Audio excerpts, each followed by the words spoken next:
And hello. Welcome to the Reading the Receipts live stream. Already start off to a bad start. Uh, Tonight we're on part four. We're going to be talking about the marketing plan tonight. Uh, for anybody who's just tuning in, this is a whole live stream where we're going over the receipts. We're reading Justin Baldoni's timeline of events. Keep being told that you haven't read the documents, and so we're doing a series of live streams to kind of prove that we have, going through Baldoni's documents, comparing them with the other documents to kind of show where they agree and where they disagree. Just to really kind of go over, does what he's saying and what he claims make sense? Is it upheld by the other evidence? So like I say, tonight we're going to focus on the marketing plan. Before we get into it, we're going to give out our usual disclaimer. Tonight we're going to look at some legal documents, but I am not a lawyer. I'm certainly not your lawyer, and none of this is legal advice. The allegations that we're going to cover tonight are exactly that. They're allegations. Nothing has been proven in a court of law. So, nothing we're going to be talking about should be taken as fact. This is all just purely my opinion provided to you for entertainment purposes only. Okay. So with that, like I say, tonight we are going to talk about the marketing plan. A large part of the backlash that Blake Lively received was due to her an Instagram post that was made on the It Ends With Us movies account of her and Colleen Hoover kind of inviting people to watch the movie on the premiere of the movie's launch on August the 9th. And in it, she says, grab your girls, wear your florals. And that received a ton of backlash. Now, in the complaints, Baldoni is basically saying that all of that backlash was organic. It was nothing to do with them. And so that is what we're going to go over. He also claims that she kind of hijacked the marketing plan, that he didn't really know about it, and that he had consistently advertised the movie as a domestic violence movie and had nothing to do with kind of like the frivolous marketing that they had come up with. So we're going to take a look at that tonight. Expatriate, clean your chair. Oh my goodness. Yes, I left a shirt that I was going to wear on here. It was on there last night and nobody noticed. So we'll make sure that it gets cleaned up by tomorrow. My wife is dying of embarrassment now. All right, so like I said, let's get into it. We're going to start with Baldoni's complaint. So this story actually begins in 2019. So I'm going to go all the way to the beginning. When Wayfarer decided to option Colleen Hoover's book, It Ends With Us. Everybody laughing now. Yeah, I mean, guys, you know that this is going to be a conversation after we finish the live stream tonight. You're right, you did not notice. See, you didn't notice yesterday. I meant to do it earlier and I forgot because I saw it. Anyway, getting on with the actual stream. He writes an email to Colleen Hoover basically talking about the optioning of the movie. Again, they're potato quality in here, so we're going to jump over to his 179 page document because they are much clearer in that one. Here we go. So the actual readable version of the email. So he writes to her to basically say, hey, thank you for being open to having me potentially option your book. He goes on to talk about, Wayfarer's mission. They want to create, humanizing stories and all of this stuff. And he talks about, like, have you seen 5 Feet Apart? If you've followed all of my other content, there's a ton of controversy over that the allegation is he was sued for stealing the script for 5 Feet Apart from somebody that he had featured on his show, My Last Days. A gay gentleman who had cystic fibrosis, terminally ill, was working on that script, and he alleged that he had stolen that script from him. That lawsuit was settled. It looks like it was dismissed. The lawyer involved is actually Brian Freeman, who is now representing Justin Baldoni, and apparently he advised his client that taking on Justin and his funding would not work out well, especially given that he was dealing with a 3rd lung transplant and poor health. He ended up just abandoning and dismissing that lawsuit. His family are still trying to get Justin to answer them, to get answers on any of that, and honestly, that whole story is heartbreaking. Yeah. She got a lot of grief for reading the book, but the options of the book without reading it. Yes, all right, you're jumping ahead already, the junk farm. And that's what he basically says here is he's read reviews of the book and he's telling her, hey, these reviews of the book really stood out to me, and tells her to send over an ebook version, but also that he purchased it on paperback because he likes supporting the authors. So he's making it clear that he's not trying to get a free copy of the book. Colleen comes back to him, he comes back to Colleen on April. So this was February. A couple months later, now he's actually read the book. He's very excited. It's an important story, he says. Romantic and beautiful and tragic and hopeful. The bit I want to point out is he calls it's always two things at once, and it's so much of what your book is. Joy and pain, love and sorrow. He specifically calls that out as what sticks out to him.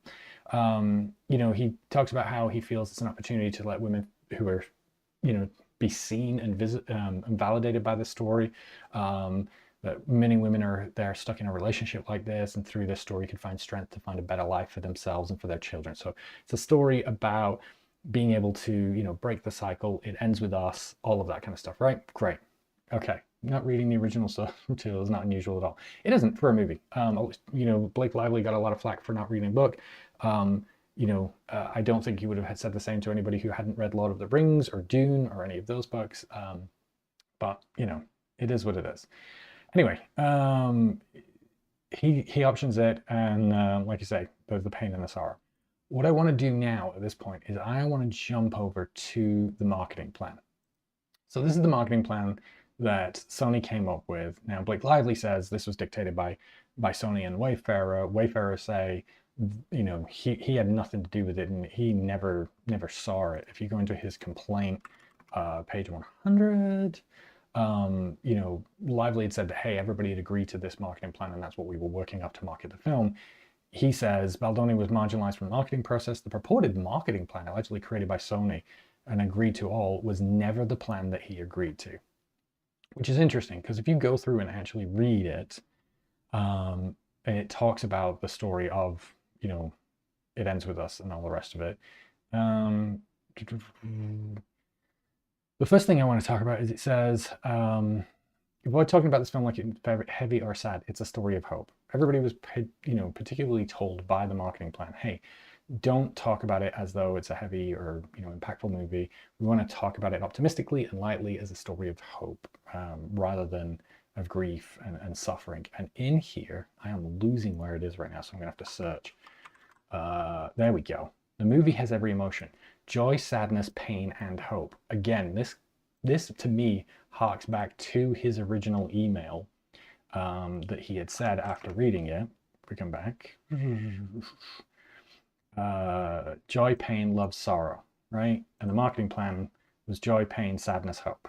It's that same kind of duality of high, low that he's talking about. So to say that the marketing plan wasn't influenced by them, it very clearly ties back to his original emails that he had with Colleen back when he first read the book. So yeah, they were very much involved in the marketing, and it was still connected. And then, like I say, it's a story of hope. It's a story of hope. Right? Keep that in mind. It's going to come and call that foreshadowing. All right. So he kind of, the other thing I think is when we talk about like, does Justin understand that this is a domestic violence movie?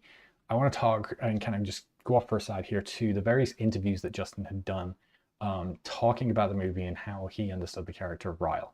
So he did a interview with Roger Ebert's website, or for their website. I don't know who he did it specifically with. And in it, he talks about it.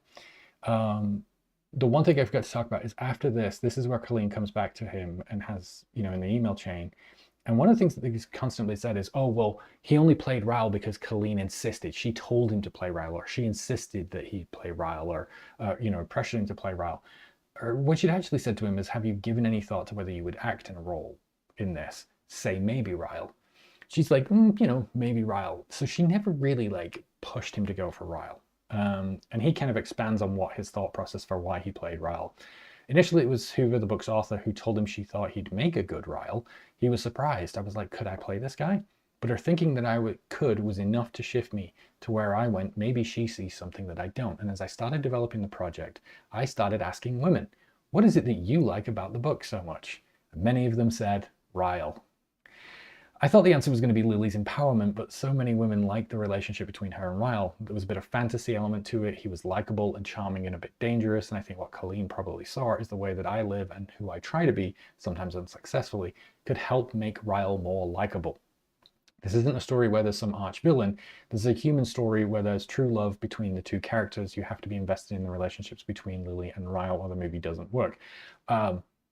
This is a very, very violent and abusive man who assaults her repeatedly, pushes her down a set of stairs, and forces himself on her. So it's strange to see him talk about him like in this sympathetic way of saying that he's not an arch villain and he wanted to make Ryle more likable. It's a thought he kind of continues. We talked, wasn't it yesterday? I think we did this story, or one, yeah, I think it was either yesterday or Tuesday. We talked about this story with his editor, Una Flaherty. We're going to just revisit that, where she talks about, one of the moments in the film is right before the final abuse, where he puts Lily on the counter and makes her read from the magazine. And I watched that take from Blake and screamed yes, because she nailed every nuance. She was like, we have to stay on Blake's perspective for this whole oneer, like this one shot. We have to stay on her for the whole thing. But Baldoni wanted to see the violence in Ryle's eyes and felt he wanted to focus on the abuse and violence from Ryle's perspective and see him and have the audience view the abuse through Ryle rather than through Blake, or through Lily, I should say. That kind of continues with the Daily Mail article that they didn't want everybody to read, talking about how he was chauvinistic and borderline abusive. That he refused to consider perspective of co-star Blake Lively. Carry on saying that, he focused on what he believed was the abusive male viewpoint, had a very chauvinistic approach to the topic. During scenes depicting abuse, Justin failed to consider Blake's character's perspective, instead focusing solely on what he believed was the abusive male viewpoint. His approach was very chauvinistic, creating a tense atmosphere on set. Source claimed Justin was borderline abusive. He almost became the character. Justin almost became the character in the sense that some women on set felt he was borderline abusive to them and that he was unprofessional and unapologetic. He failed to recognize both Blake and Colleen's roles as producers and writer. He took it very personally when they asked for script rewrites. And part of the film had to be rewritten under the instruction of Colleen. He took their script decisions very personally, even though they weren't intended that way. So again, kind of, and his behavior extended beyond the main players. Once he felt ganged up on, he became even less empathetic. Another interview he did for Variety. This was back in July 2024. Again, he said, what's important for me was that the abuse come from Ryle's insecurity, from a deep feeling he wasn't enough. Showing that allows the movie to not have an arch villain. He's not this mustached twirling bad guy. He's a guy with deep pain and deep trauma who makes terrible decisions that are never acceptable or excusable in any situation. And this is kind of something that he repeats a couple of times in interviews, that Ryle's behaviors are unacceptable, but that it comes from this understandable place of trauma and trying to make him sympathetic. And he talks here, when the movie clearly targets a female demographic, Baldoni said he wanted men to see it. My hope was that this is a film that could help somebody who was on the path to becoming a Ryle. That's why I didn't want to show him as this angry villain. I wanted him to be more subversive and slow with it. Trauma doesn't discriminate, and also men are victims of domestic violence. Yeah, so he really wanted to create this character that men saw themselves in and were empathetic towards, as a way to kind of, I guess, warn them and dissuade them out of violence. And I think that was part of his goal. All right, so we talked about that. So then after the emails, the next piece that he talks about in here is they partner up with a domestic violence charity called No More, giving 1% of the film's proceeds to it. And again, this is a topic that I've talked about on Twitter and my other socials, so I'm just going to kind of skim over this. But No More are an awareness organization. They don't directly work with victims of domestic violence or shelters. They provide education and awareness resources. So branding campaigns, awareness campaigns, and like educational resources. The site itself is also an education resource site, so that you can go on and say where you're located and get access to these various different resources and then connecting with them. Not saying there's anything wrong with that. There's definitely a need for it, and it's useful to be able to broadcast that information. But I think it's important to call out a lot of the way that they frame this is that they were doing work for domestic victims, domestic violence victims, and this is just an awareness organization. They likely partnered with No More because Brian Singer is on the board of No More, who is also Wayfarer's chief financial officer. So they already had like a connection to them, and I think that's likely why they chose that organization in particular because it was one they probably were already familiar with. All right. Okay. So they partner up with them, and then where is it? There, we come through. Then we get to Wayfarer's actual marketing plan, January 13th, 2023. Wayfarer have a meeting and they put up, here are the topics that we covered during our call for the marketing of It Ends With Us. Fun and sexy floral shop around the country. Justin and, if possible, other cast to show up impromptu for photos and book signings, maybe even working in the shop. They talk about partnering with No More and local shelters. That doesn't end up happening. To facilitate access to resources and safe houses. Doesn't end up happening. Early fan screenings across the country, and the cast flies from screening to screening before premiere, apparently repeating the model they did for 5 Feet Apart. Early fan screenings does happen. We'll talk about that later. I don't believe that cast flies from screening to screening before premiere happened, though in a way it does. Baldoni does. Okay, so then we go off and we go shoot the movie. So we come to May the 5th, first day of filming. You can see here, right? So this is their daily prep schedule. It's branded with It Ends With Us with all the flowers on it. I think that's maybe the book logo. The book was heavily marketed with a floral theme. If you've not seen the movie, the main character is called Lily Bloom and she owns a flower shop. It's very much heavily themed around flowers. So even here in all of the marketing, even on all of the internal material that they're doing, they're heavily branding with that floral element. This was not something that came out of nowhere. This is something that was like integral to every step of pre-production, production, and marketing. Is that the bad Bryan Singer, the filmmaker? No, that is not X-Men Bryan Singer. That is a different man with the same name. So none of those allegations or stories about bad Bryan Singer should be carried over to Mr. Bryan Singer with Wayfarer. Let me make that very clear. He is not connected to the Bryan Singer that you may have already heard from. Okay. So, like I say, we come to this. They're starting filming. Then we go to, we've shown this when I talked about this on, I think on Tuesday. That they put together this production schedule. This happened after, so this is post-production. This is probably during shutdown because it contains a lot of notes about what happened on the individual days.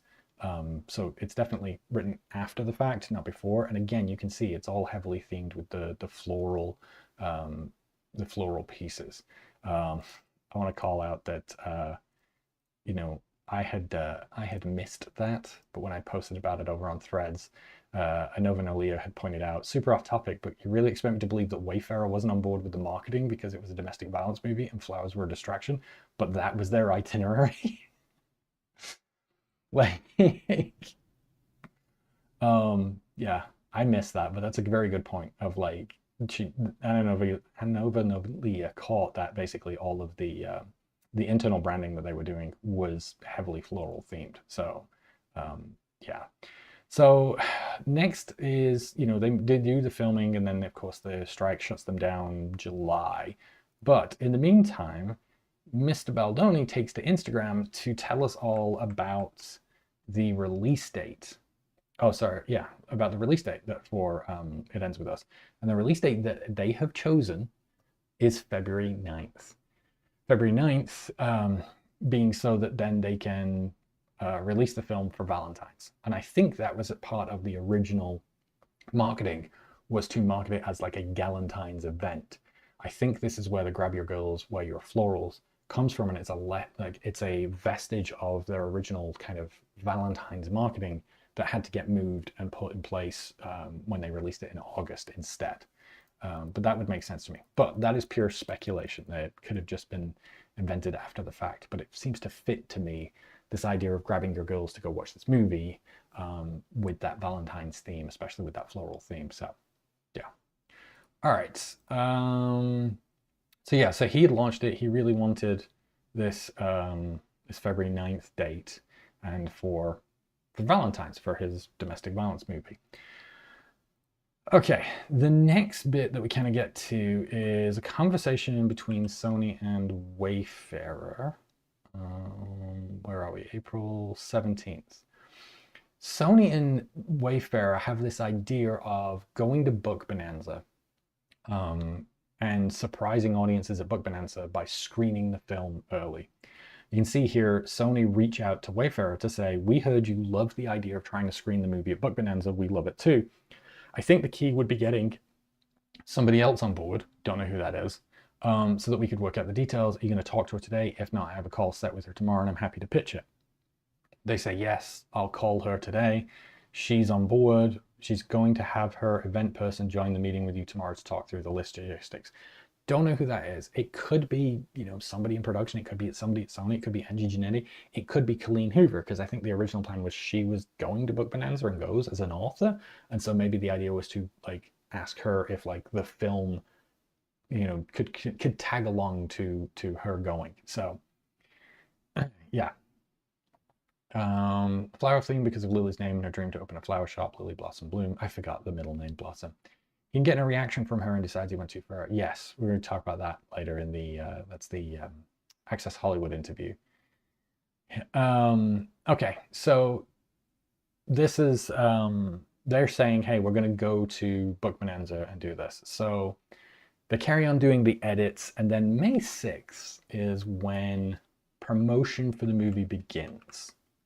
And they call it out here that, hey, we're going to do promotion for the movie.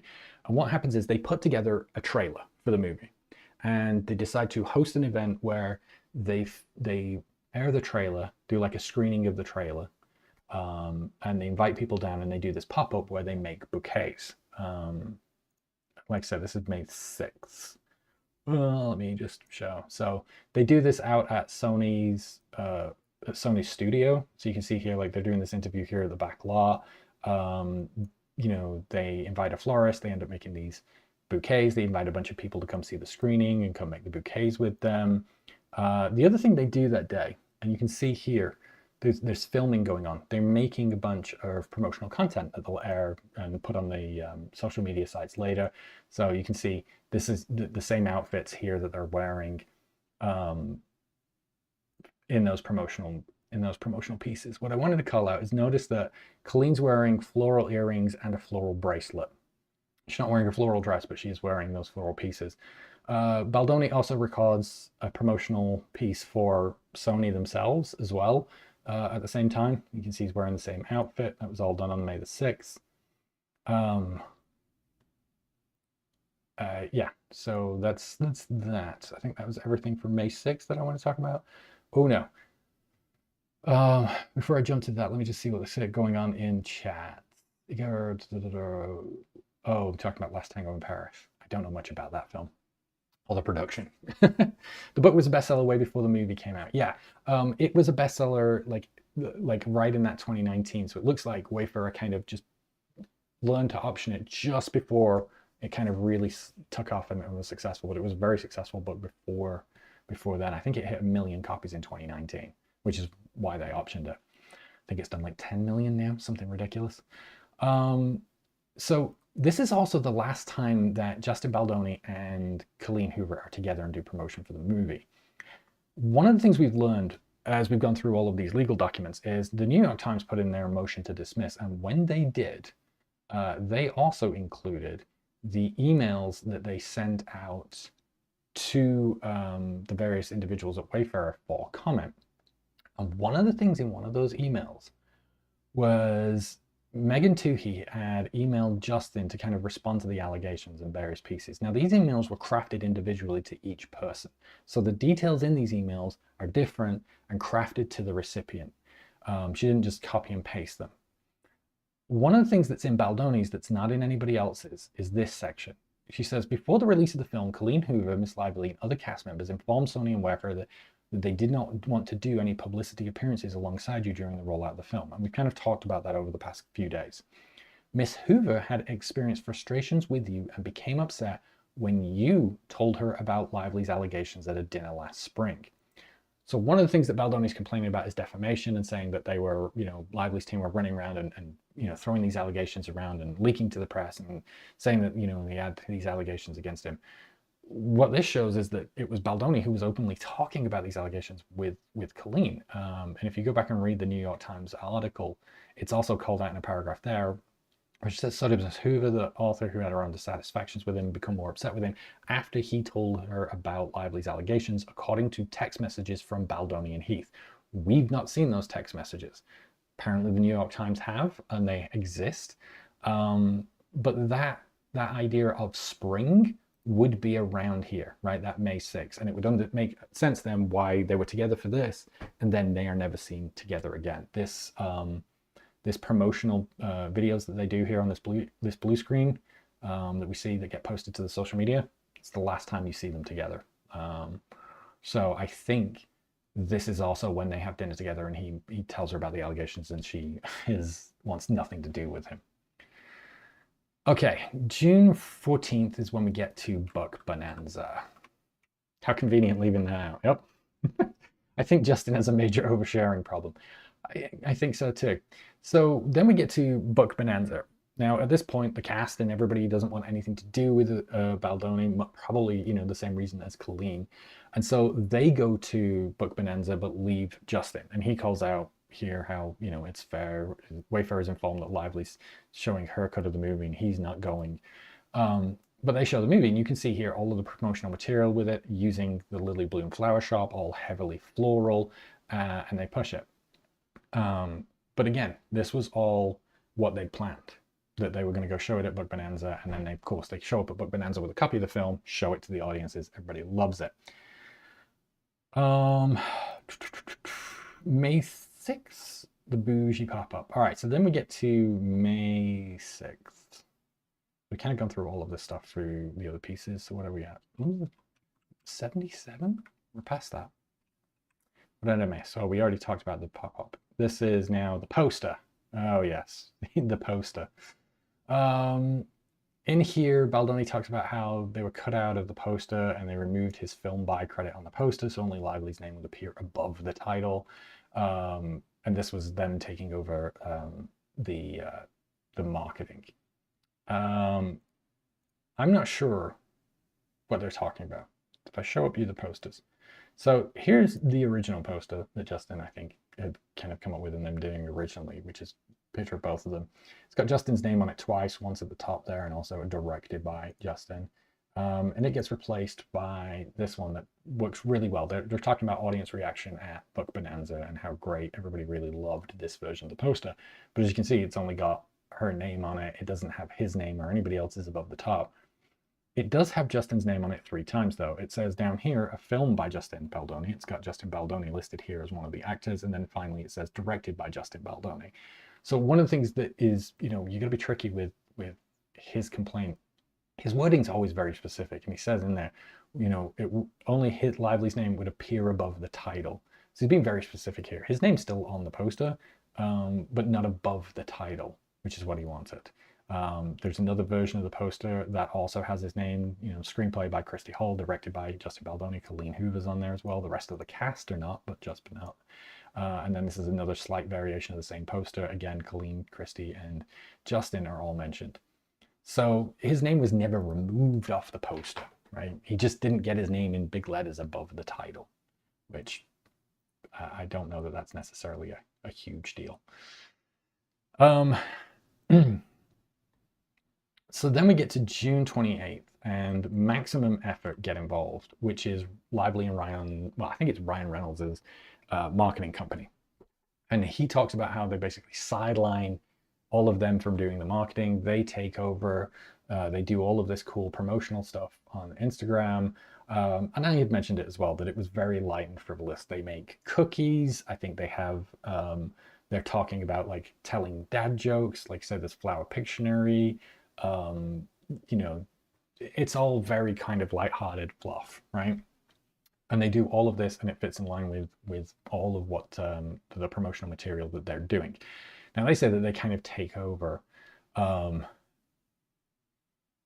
from this. What am I looking for specifically? There's a piece that I'm looking for.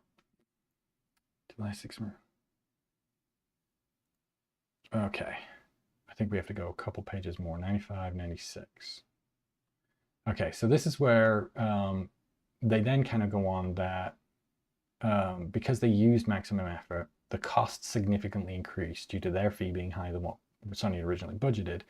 But he goes on to say, well, this was because they were told originally, Lively told them back in January that maximum effort would work for free. And he shows this text exchange where she says, you know, we'll get maximum effort on it, but it's all led by her and Ryan, so they'll weed out the lame ideas and make sure it's good quality. It's me, Ryan, and somebody else. We work for free for family. And now this was back in January of 2023. So he's trying to say that they came in and took over the marketing, but as you can see, they were on board and working with maximum effort to do the marketing before they even started filming.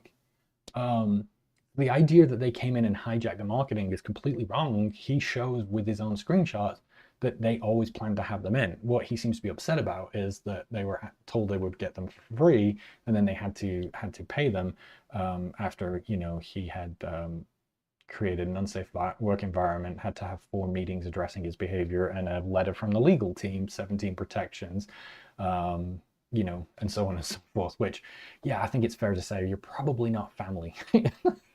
Like, if they're not wanting to do promotion and not wanting you at the premiere, probably not getting that Christmas card that year. All right, so they then bring up this here, the email meeting between, you know, some of the bullet points from maximum effort. And again, they're complaining about maximum effort, but you can see that it talks here that Ryan's agency is producing content, which will roll out with 3 creators and the rest of the cast. Sony did not have much opportunity to be involved. The digital social team is preparing for a significant increase in content. Based on engagement and reach, things on their side are tracking towards a successful release as compared to similar titles. So they're already saying that Maximum Effort's marketing campaign looks like it's being successful and is going to do well at extending the reach of the movie, increasing people who go see it, and putting more money in everybody's pockets. So again, it's strange that he's including this material in here as it's like, oh, they didn't know what they were doing and they took over everything. And like, yeah, and they were successful at it. So like, good job. All right, July 17th now, we get to another pop-up.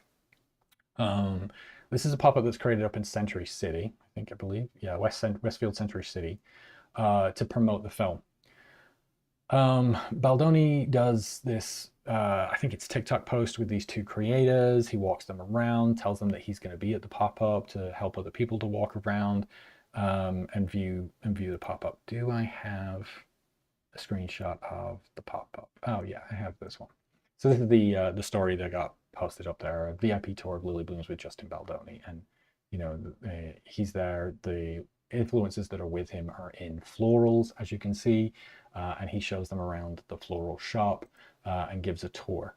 I will say, go back to his original marketing plan. What page is that? I should probably make a note of his original marketing plan.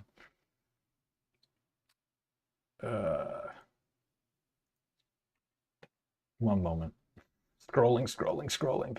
Oh, I have it as January 13th. Okay, so there it is. We'll make a note. It's page 4. Fun and sexy floral shops around the country. Just into show up for impromptu photos and book signs, maybe even working in the shop. It's exactly what happened, right? So even all the way up to, where are we at now? July? We're up to July 17th. Up to July 17th, we are still working off Wayfarer's original marketing plan. So this idea that there is this shunt, this change, that it was always about domestic violence, no, it was never, right? They were always pushing this floral theme. I need to put my teeth in.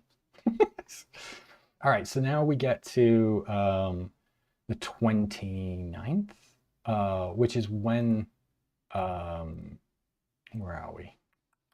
Which is when this last gets edited or updated, it looks like. There's an update after August 9th, but I don't know how much earlier the Sony plan is written. But you can see it's completely in line with all of the marketing that they've done so far and the marketing campaign that Wayfarer had put together or that they were doing. Every interview he gave, it was always, it's not about why women don't leave, it's about why do men abuse.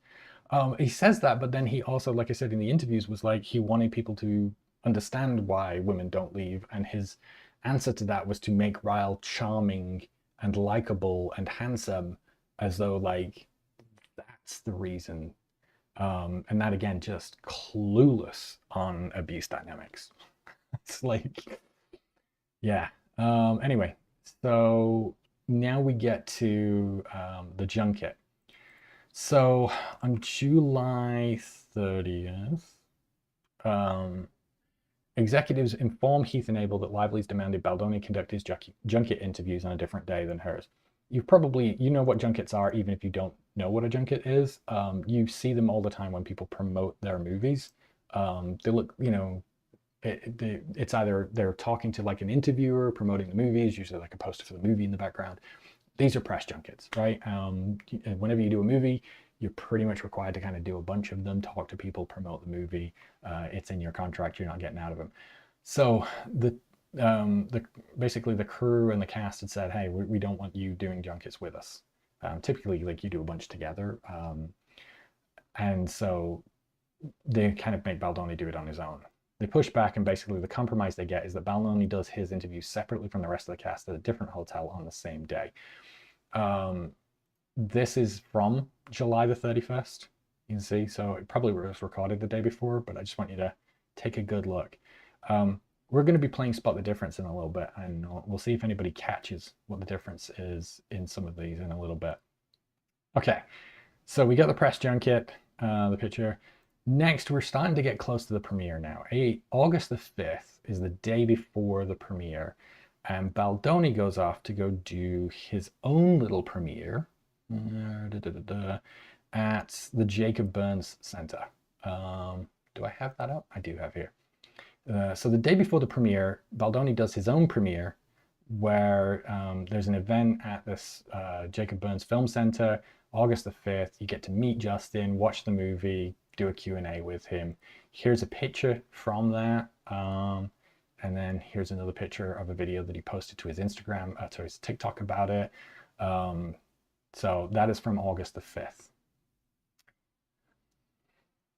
Okay. August the 6th is the premiere. So, do I have any? I thought I had a picture of him at the premiere. There it is. I don't know why it's doing that. I got it the wrong date in here. That's why, because I put the 6th. August the 6th is the premiere where he's separated. Now remember, that was the compromise that Wayfarer had come up with, that they were going to do separate theaters, that he would be on the red carpet alone and he would clear off the red carpet as soon as the rest of the cast arrived so that they wouldn't boycott the premiere, which he then turned around and recorded his voicemail in the basement and blamed Lively for sending him to the basement, which, again, was all Wayfarer's plan that they came up with to negotiate a compromise so that the cast would not boycott because they did not want him there.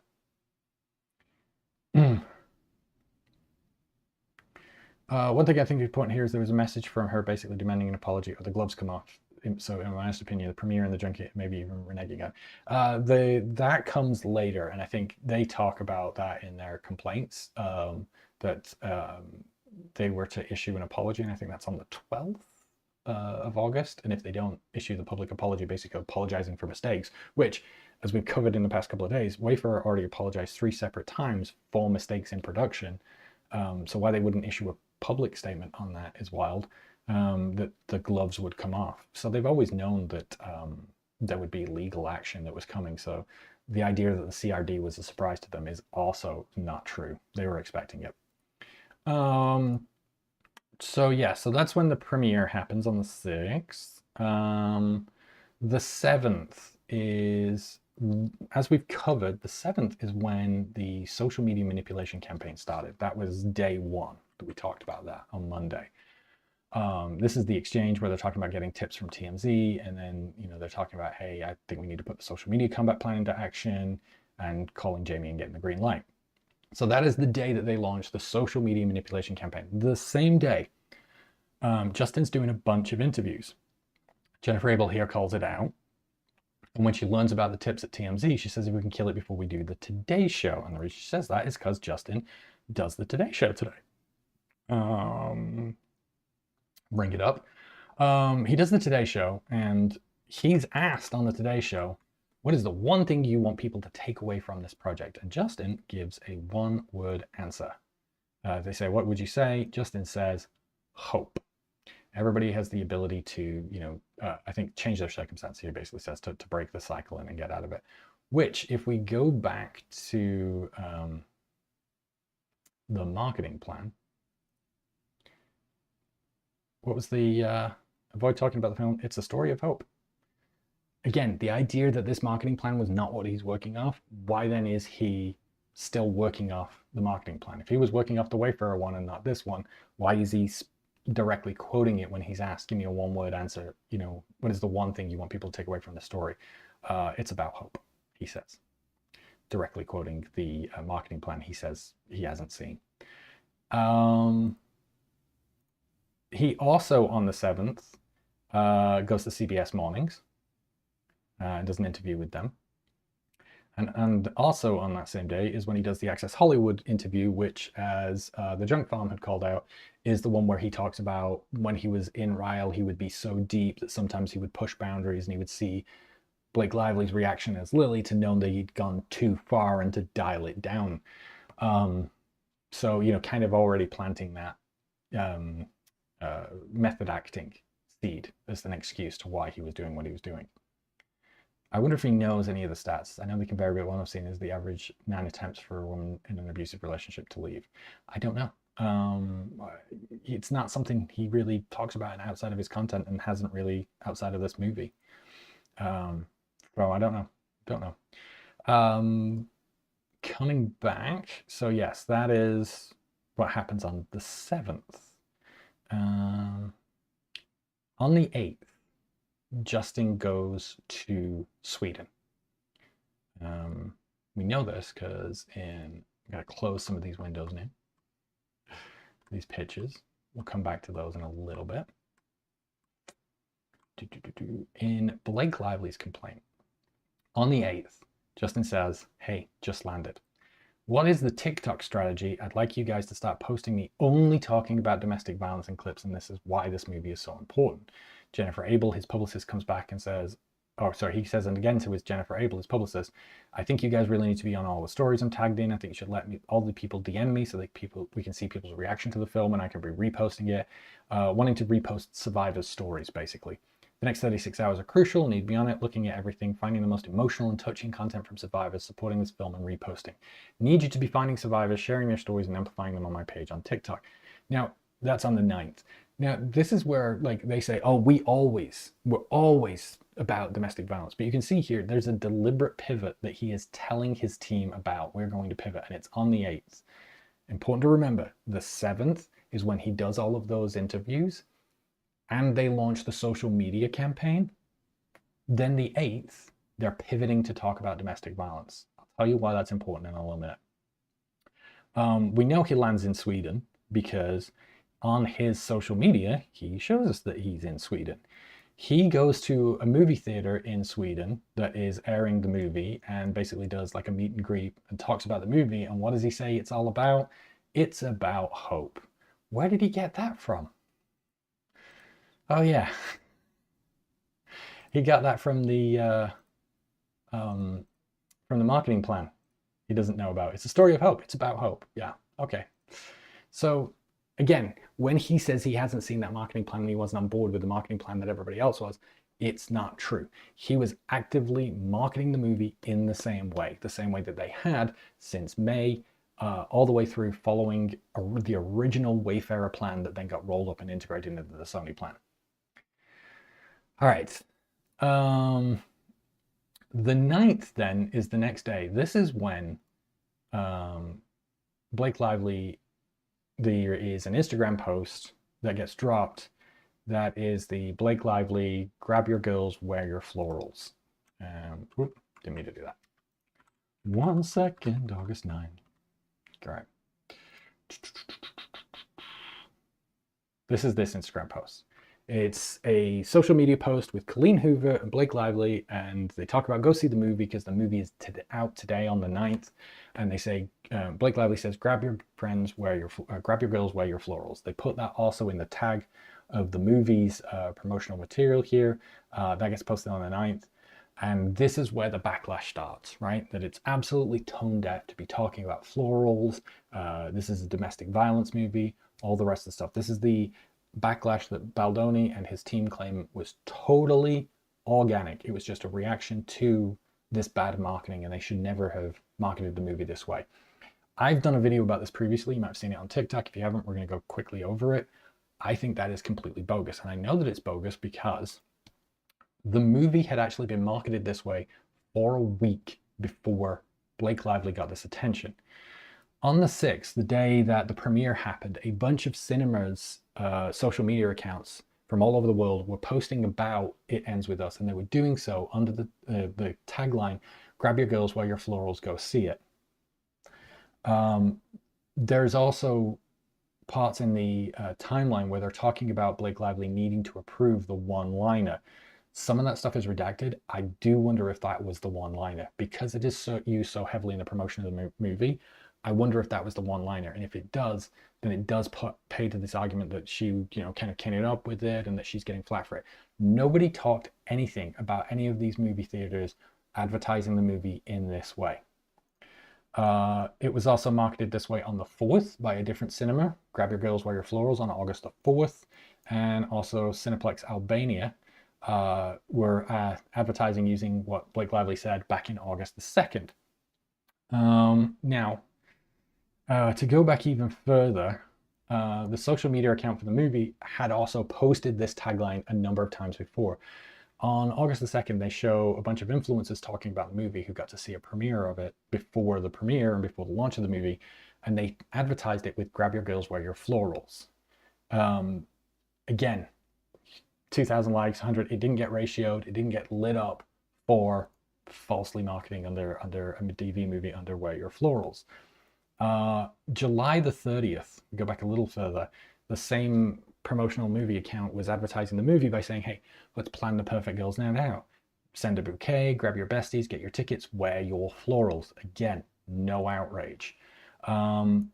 July 28th, they include the various clips of the influencers who'd seen the movie early, and they include those two girls who say, "Grab your girls, wear your florals." Again, no comments. Nobody lit this up. Nobody's upset with the movie being marketed in this way. And like I said, this was for a solid week. It goes all the way back to the 28th before Blake Lively said anything. So it's like a week and a half. Nobody lights it up. It's only when Blake Lively says it. The actual where it comes from was July 19th. That pop-up that Justin was at just a couple of days earlier on the 17th, that pop-up in the movie theater, they do a premiere of it, and then they have this pop-up event, and all of the influencers who show up are all wearing floral outfits.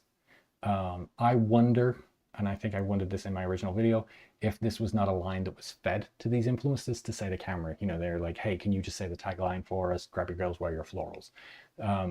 So I wonder if that was planted. I don't know if it was organic from these two ladies or whether they were fed that line to kind of put it out. But like I say, this was advertised for a whole week, a week and a half before Blake Lively said it and got lit up for it.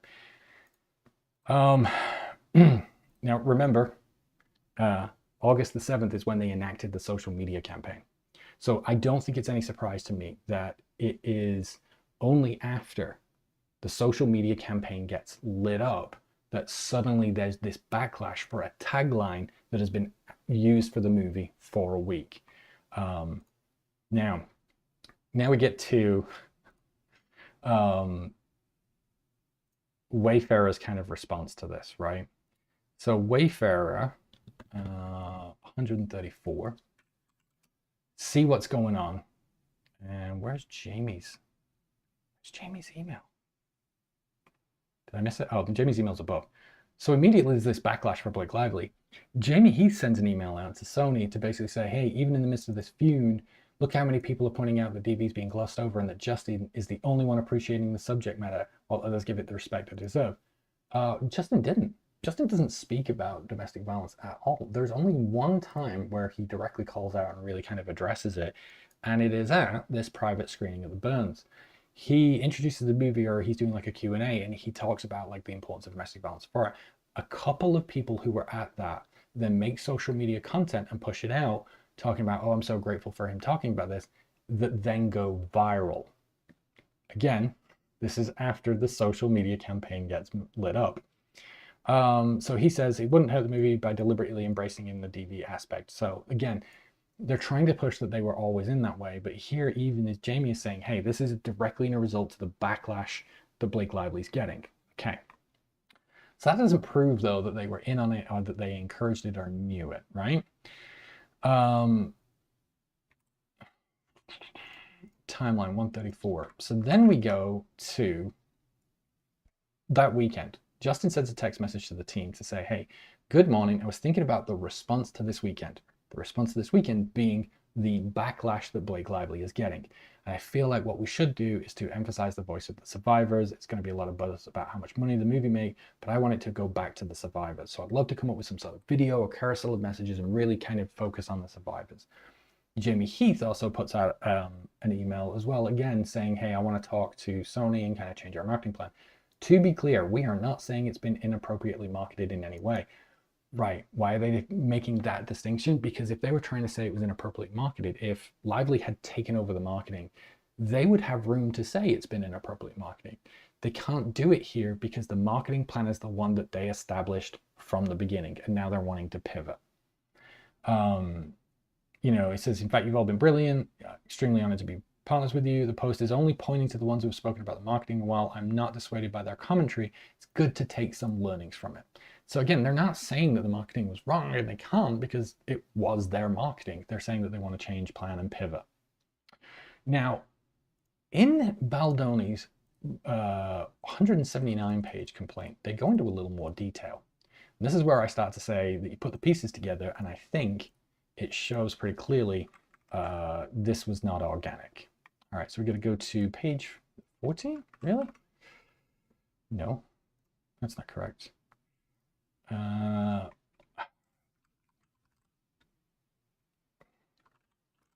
moment, we're going to get to it. Here we go. This is what I was looking for. In his 179-page amended complaint, sorry, not his amended complaint, his 179-page complaint, second one of the three, he actually calls out that it was Wayfarer's vice president of marketing and communications that shared the post amplifying this. Sharing this post because it's using the exact language that has been called out for inappropriate marketing in the film. She shared this 2 days later, August the 11th, and put it out here. This is a new person. They're not mentioned, I don't think, anywhere else. It stuck out to me because, like I say, they're not mentioned, they're not part of the players, but I had seen them mentioned somewhere before. And where they're mentioned before is when the New York Times put out their article, they also included a PDF that had a bunch of the text messages in it. Not all of them are in Blake Lively's complaint or the article itself, including this exchange. This is the exchange back in May of 2024 that causes everything. This is Ryan Reynolds unfollowing and blocking Justin Baldoni. Jennifer Abel says, he blocked you. Is he a 12-year-old girl? This kind of behavior is ridiculous and part of the whole plan to keep chipping away at you because they know that you will notice this kind of stuff and then likely acquiesce to more of her demands. We can put the plan down on paper and work with Jamie and Ashmi. Ashmi is Wayfarer's VP of Marketing and Communication to make sure that we have all the documentation needed of what happened on set. Who witnessed what, who would be our allies to go to on background if we need to shut down her claims, and then a timeline of everything Wayfarer did to ensure it was a safe set. We will get through this together. So, firstly, this establishes that all the way back in May, they were concerned primarily about claims about it being an unsafe set.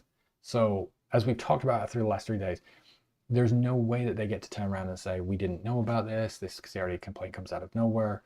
They were always concerned about it. And like we talked about Monday, this was the basis for why they launched the smear campaign, why they were talking to the press. You know, we've gone over the last 3 days how critical that sense of making sure that not even Blake Lively and her team, but that nobody on the internet was speculating about why they were not doing promotion together or why they didn't do the premiere together.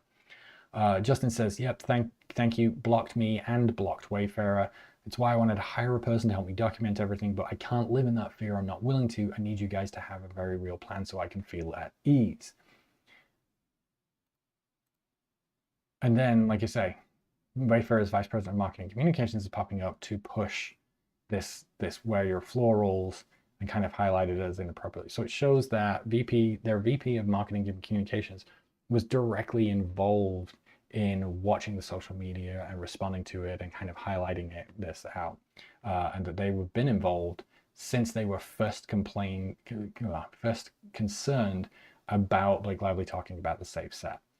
Anyway, so what about this idea that they were pivoting? I told you that we're going to play a kind of spot the difference game, and I don't know if you've spotted it. Before we get that, I did want to point out, so, you know, they do kind of set Blake Lively up for failure, basically, a couple of times in here. So the first one, if you go and look at the premiere, when they talk about the premiere, they talk about not only is Baldoni like separated from the rest of the cast, but they also have to do a different after party. And he talks about it in here, at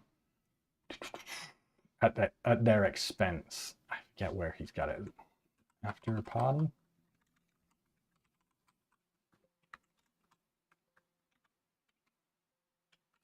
I guess he doesn't have it in here. But he talks about how they had to also do an after party at their expense. Come on, we'll go back to this in here. So let me just go to where he shows it in his timeline, right?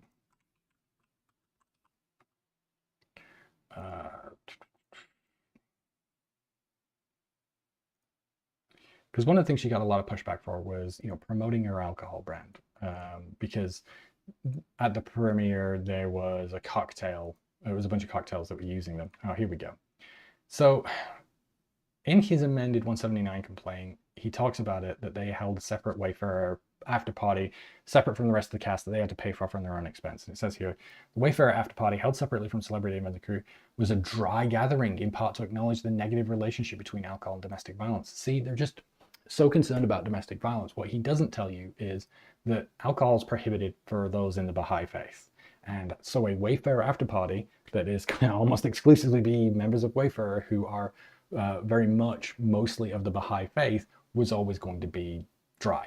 But they try and use that to justify, see, look how misguided Blake Lively was. And so this is what I'm talking about, of they're kind of creating these traps for her. Another example, I talked to you about how they were always planning to air the footage at Book Bonanza. And that's what Blake Lively ended up doing. Now, when she was at Book Bonanza, she gave a speech about, you know, hey guys, I've got something for you. I'm not supposed to have it. They didn't want me to show you this, but I stole a copy of the movie to show you, right? Kind of playing along, building up that idea that the audience are getting something special, despite the fact that, as we covered, Wayfarer, Sony were on board and had been since April. As all of this stuff has come out, papers started to take that quote out of context and start pushing that, oh, look, see, this was Blake Lively taking over and she stole the film. She showed it without permission from Wayfarer or Sony. She did this all by herself. And this is a theory that was pushed by Without a Crystal Ball on Instagram, and Daily Mail basically took this social media post and pumped it up. And we talked about that yesterday, how basically, as part of the smear campaign, what they were doing was tipping these various press organizations with these social media posts, amplifying it and then pushing them out so that they could look completely clean. They weren't doing it. Creators like this were creating this content with these conspiracy theories, and then they just amplified and bushed it out through their social media boosting campaign.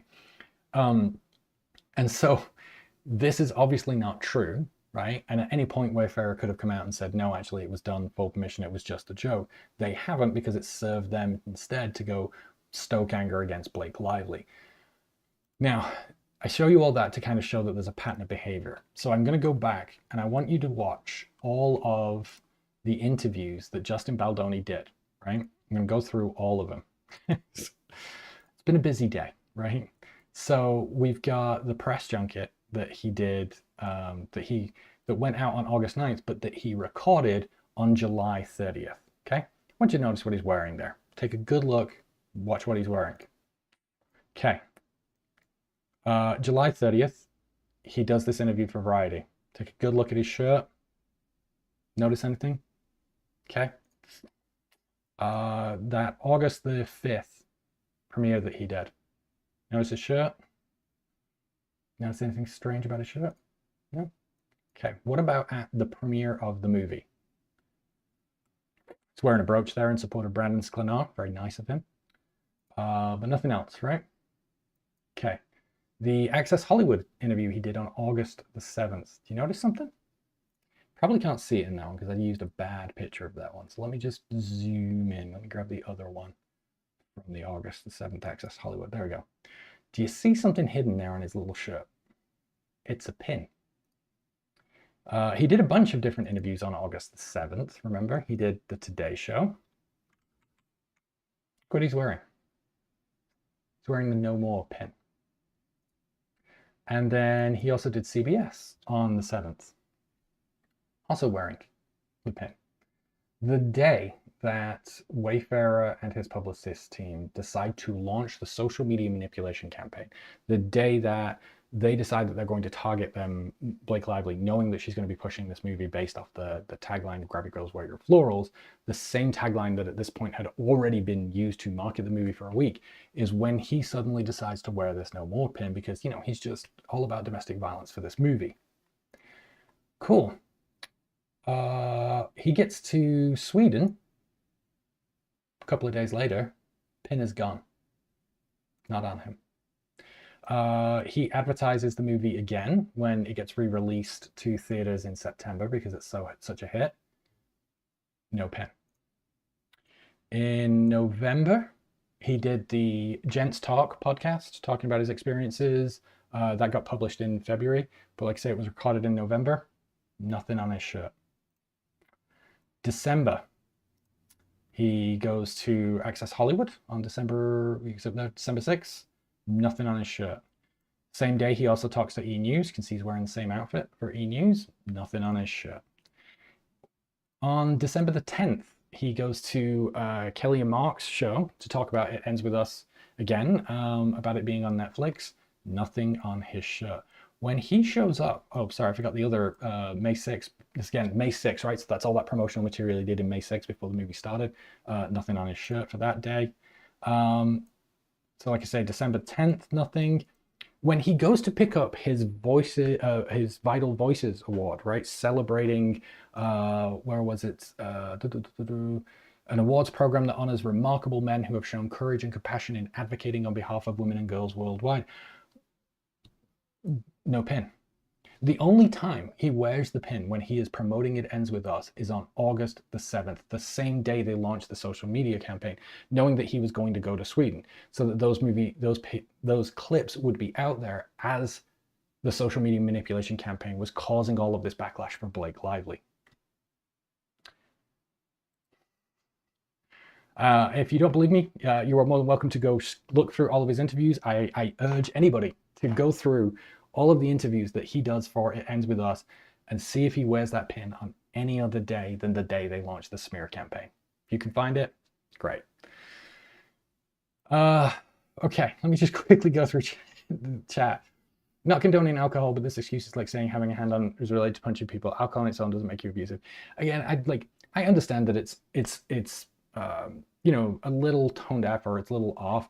I don't really see an issue with it in you know, promoting alcohol at a you know, premiere for a movie, right? I think it would be different if it was a domestic violence victims event. I think that would be a bit different story. Personally, I can see why it would upset some people though, right? I do think it was a bad move and probably just, you know, marketers being marketing. In retrospect, the booze is a terrible idea, exactly. But if it's always been a fun, uplifting story of hope and empowerment, the booze makes more sense. Right, it has. They were never really focusing on the domestic violence. All right. You should be on her legal team. Yeah, I was excited about this one today. This was a big thing to find, but I think again it shows how they were very clearly prepping for the backlash that she was getting. You know, it shows premeditation on the part of Baldoni that he knew that this was going to go this way, and then very quickly, right, you can see immediately in the backlash, they're talking about, hey, we need to pivot and we need to market and use domestic violence victims survivor stories. And I think when we talk about like, oh, you know, they used alcohol versus you have a man actively wanting to have survivor stories and you use them to market a movie, I know which, like me as a survivor, which I'm more outraged at, right? The alcohol's kind of like, I get it, it's not great. The manipulation of survivor stories and using that for content and fodder for promotion is absolutely disgraceful. It's performative and exploitative, right? Which again, this is the history of Baldoni that he's been accused of, from Cody William Smith, who worked with him on My Last Days, who talked about how he was very performative and exploitative. I think in Baldoni's own complaint, or sorry, in Lively's complaint, they talk about how Baldoni had found some story from somebody who was a friend of somebody featured on My Last Days, who kind of made the same allegations, that basically they came into town, shot their content, didn't ever give them any of the money they promised, left, and they felt very exploited by it. So I mean, you've got a decade-long history of him kind of co-opting these charitable causes and these kind of being an advocate and a voice, and doing so in a way that's highly performative. So yeah. Did he even say anything substantive? You need to stop. Yeah, not really, not really. Trust they're serving at every DV Gala fundraiser.